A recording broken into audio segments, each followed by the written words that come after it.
Hello, I'm Ciarán Lynch and welcome to OviCast, the Teagasc Sheep podcast.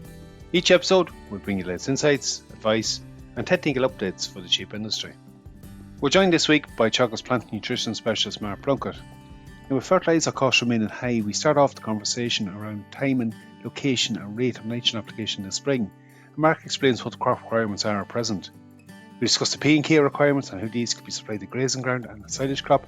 And Mark emphasises the importance of slurry use on alternative strategies where this is not available. We move on to discuss the impact of correcting soil pH has on productivity and end-use efficiency, and why more farmers need to consider spreading lime where needed. Finally, we finish up discussing the importance of fertiliser spreader calibration before we set off this year. We start off, however, with Mark discussing fertiliser planning this spring. We're getting to the time now to start thinking about where do we go with our slurry, our farmyard manure, our fertiliser. As I say, the days are getting longer, soils are drying out, and yes, most definitely it's time to start thinking about fertiliser. Mark, it's been a relatively good couple of weeks now, so as leading into this, and as you just stated, like we've seen slurry tankers moving around the country, the fertiliser spreading period is open. If we start off maybe with our spring nitrogen, it's no harm to have a recap on this. In terms of timing and getting the conditions right, what are we aiming for there?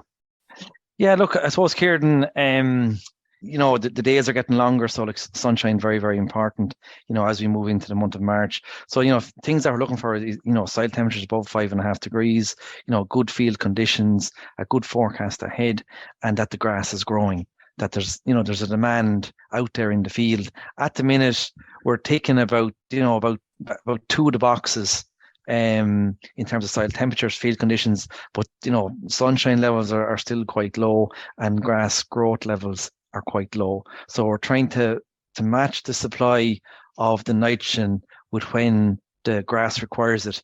And that's very much around efficiency and I suppose getting the best bang for your buck or getting the best value out of that nutrient that we apply, Ciarán. And I think, look, that's a key point of this. It is really about getting best value because prices are still high in it. Grass growth, look, we're still only in the middle of February at the moment, and you talked there about response rate. What is the demand for that crop at the moment? The growth rates there predicted for the week ahead there on Met Éireann on Sunday, I think they're predicting between 7 and 12 kilograms of dry matter per hectare per day. That gives you a weekly requirement of nitrogen of somewhere around 2 kilograms. So that's what's required. So the demand out there in the field is quite low at this point in time in terms of, going out there and spreading fertiliser. The grass is really only starting to kick off again. It's only waking up from the winter. It is going to help it on, but if we just talk about the rate, then we should be looking at, we've scaled back slightly from the advice when we went out a couple of years ago. Look, price is probably one of the biggest determinants of that, but there is other environmental considerations as well. What kind of rates are we looking at when we have the ideal conditions to go with? Yeah, look, Ciarán, it's a good question. We're generally talking maybe 12, 15, 20 units per acre. And again, you're looking at using a urea-based product, the protected urea. It's the safest form of nitrogen. But again, you're going a small amount of nitrogen. And as I was saying, you're trying to time that nitrogen, within a week, 10 days of when growth is about to kick off. And that's when we're going to utilize that nitrogen most efficiently. Like if we put out nitrogen today and it sits there, say for the next 3 weeks, a month, that nitrogen, it doesn't hang around. It can be lost. And it won't be available there to grow the grass when the conditions are ideal or, when temperatures are good, the day length is increasing, soils are drying out and grass is actually growing. So just like in simple terms, we're moved back basic from a half bag to a quarter of a bag an acre in that kind of rate, but you're trying to get a little bit more out of it later in the year, like in terms of the total usage, some of that not spread now will be available to use later in the year. Correct. Yeah, no, it's an important thing to consider. Mark, like even within a farm, there's going to be fields that will respond better. There's areas of the ground that will be needed more. I suppose in sheep context, with guys starting them on the 1st of March, time is going to be more limited at that stage to spread it. If you're targeting within your own farm, we're looking at areas of higher covers, younger grasses, more fresh reseeds and farms go to them areas first with it? Yeah, absolutely, Kieran. Again, from an efficiency point of view, again, you're looking, as you said, the drier fields, the more responsive fields, the fields that have been reseeded in the last 2 or 3 years, the fields that have a cover of grass. They are going to be the fields that will utilize that nitrogen and grow grass in the early part of the season. But they're going to be the ones that kick off growing earlier too. Exactly. So your demand is higher. Look at the nitrogen's one part of the story. In terms of the P&K, and I suppose let's put a little bit of context around this. A lot of advice last year was a P&K holiday, just given the sheer increase in cost of fertiliser, and look, it was an exceptional circumstance. Mark, overall, the P&K story on dry stock farms, it's not really a good one at the moment. No, we have the results in for 2022, Kieran, and again, there's 57% of our soils are at index 1 and 2 for phosphorus, and again 47% of our soils index 1 and 2 for potassium. I suppose we have a lot of soils that have a requirement there for both P and K. Look, it's a tricky time. Fertilizer looks like it's going to remain high, definitely in the early part of the season. I suppose the one positive, Kieran, on the dry stock side of the house is that there's a low demand for P and K, especially on the grazing ground. So something like 18,612, tends to be the best value for money in terms of P's and K's, and again very well balanced on the grazing side of the house. So again, a nice product, and again maybe get a little bit of sulfur in with your 18612 as well, as we're finding good responses to sulfur on grazing ground. Like, Mark, that has to be put in the context that that's going to have a beneficial effect for the crop. It's going to improve your nitrogen efficiency as well. So you're investing on the double in some ways. Absolutely, and again, that we get a good response from putting out that little bit of phosphorus, in the March, April window, whether it's free draining soils or heavy soils. So it's important to keep the P's and K's right in terms of utilizing the nitrogen more efficiently, and most importantly in terms of growing the grass. Look, we're talking about P and K's. Our biggest demand is going to be our silage crops, and look, it's a good opportunity to see a lot of slurry moving, farmyard manure in some cases moving, but in the slurry in particular, that silage crop is going to be very hungry for P and K.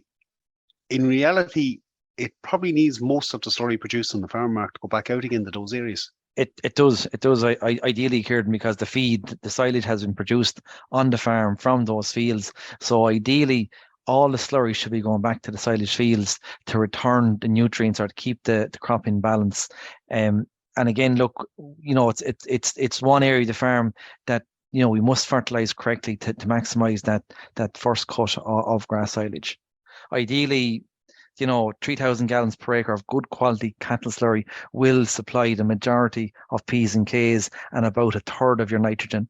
And again, something like protected urea plus sulfur, the 38 plus 6% sulfur is a good product there in terms of supplying the balance of nitrogen.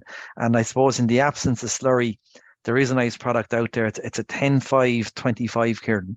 And like something like 3 bags to the acre, again, topped up with nitrogen, would do a very, very good job on silage ground. It's a simple enough program, so it is to follow as well. Yeah. Possibly the one area that might be missed in some cases are products that have gone ahead of us. We take offtakes for silage, a very useful practice for grassland management or producing high quality silage, but we are also removing P and K off those. And in some cases, whether it be the timing or just suitability, they don't always get slurry back on them. Mark, you quickly deplete a P and K index in the field if you're taking offtakes off it and not putting back in some compound or slurry. Absolutely, Kieran. If especially anywhere you're cutting, you are taking out P's and K's. Grazing is totally different. The majority of P and K is recycled back by the animal onto the grazing sward. But anywhere you're cutting, taking out those, that good quality grass in terms of bales or putting it in the pit, it's important that, the slurry goes back there or some form of fertilizer, something like a 13-620, a 15-320 goes back onto those areas of the farm to keep the fertility in balance. Look, they tend to be the same areas in the farm, so it's important to have a plan in place what you're going to do with it. Maybe just on that, before we move off to some other aspects of soil fertility, in terms of purchasing, and look, it's as you indicated earlier, fertilizer price is high, it's likely to remain there. There's probably a small amount of stock on some farms, or a small amount of nitrogen has moved, but I would suspect on all dry stock farms, Mark, the bulk of purchasing hasn't happened. In terms of a plan for that, like from a urea source, protected urea is probably a go-to on it. From the compound point of view, you touched on a couple there, like 18612. Is it a case of keeping it as simple as possible on the compound side? I think so, Ciarán. Well, if you go back to the nitrogen, look, I think that the best value in the marketplace in at this point in time is going to be protected urea. There is going to be a lot more urea around in the marketplace. It's coming about 30% cheaper per kilogram of nitrogen compared to the likes of a can-based product, and get it treated. Get the protected urea. As it reduces the risk of loss, and it will grow you more grass.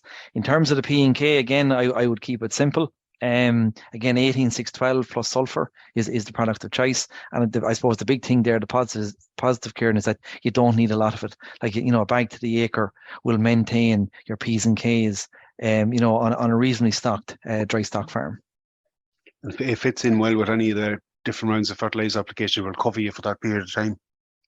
Look, we talk about fertiliser. The cheapest source of fertiliser, and it's probably the one we still have a challenge with getting enough out there on farms, is lime. The uptake in lime on dry stock farms, or maybe just the overall picture first, and how much lime has been used on dry stock farms over the past number of years. You've looked at that recently as well. It's a good question to ask. Like, nationally, our lime use has increased nationally. We're applying somewhere in the region of about 1.2, 1.3 million tons per year over the last 2 years. Unfortunately, on dry stock farms, the soil test results would show us that 57% of dry stock soils have a lime requirement. So again, very, very important to look at the soil tests, put a plan in place, and get the lime out. Like, it brings many benefits in terms of releasing nitrogen up to 70 kilograms per hectare per year. It'll also release phosphorus, and it'll also increase the use efficiency of whether it's the NPK in slurry or the NPK in fertilizer. So lime, absolutely very, very important, Ciarán. And it is actually shocking when you look at the figures of the increase in utilisation you get from correcting that soil pH. Like, it's a no-brainer when the figures are in front of you. Well, it'll actually release nutrients as well. Like, by correcting the acidity or the pH in the soil, the bugs, the bacteria, the earthworms, they work for you. We can release nitrogen, the fields will be greener. We can release phosphorus at no extra cost. Like, lime is a very, very small cost and brings big benefits. Like, we can grow 10 to 15% more grass, from lime alone. So something that shouldn't be forgotten about. Like, just in terms of timing of application, maybe with the exception of silage ground, I think there's this bit of a fixation that you can't spread in spring when stock could be going out grazing in a month or 6 weeks' time on it. It really can be spread right around the year in most cases, but spring is certainly a good enough time to get out on grazing ground with it. Yeah, like even at the minute, like, ground conditions are good. Like, if you're not going to be out grazing for another month or whatever, like, or 3 weeks, like, now is a great time to get it out. Or maybe after paddocks have been grazed out, even to have a lorry load of lime tipped in the yard, and have it in place and ready to go when you get that window of opportunity to apply it. Well, it'd be highly unlikely that we won't see some rain between now and March to wash it in anyway. But no, like, it really, and at this stage of the year, you get the benefit within that season. Absolutely. Like, once it's applied, it's washed in, it starts to work. Do you know what I mean? It will be doing the work for you in terms of nutrient efficiency. It'll increase the productivity of that sward, straight away.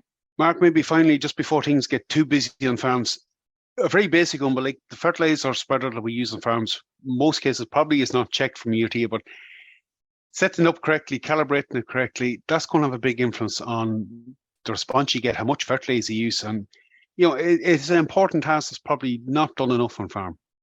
Yeah, absolutely, Ciarán. Like, I think especially with more urea now in the marketplace, and we're spreading more urea, there will be different settings required on the fertiliser spreader. So very, very important that it's set up correctly, it's leveled from side to side, back to front, and also calibrate the fertiliser spreader. You know what I mean? To get the right rate, and secondly, to ensure that it's been applied evenly across the spread width.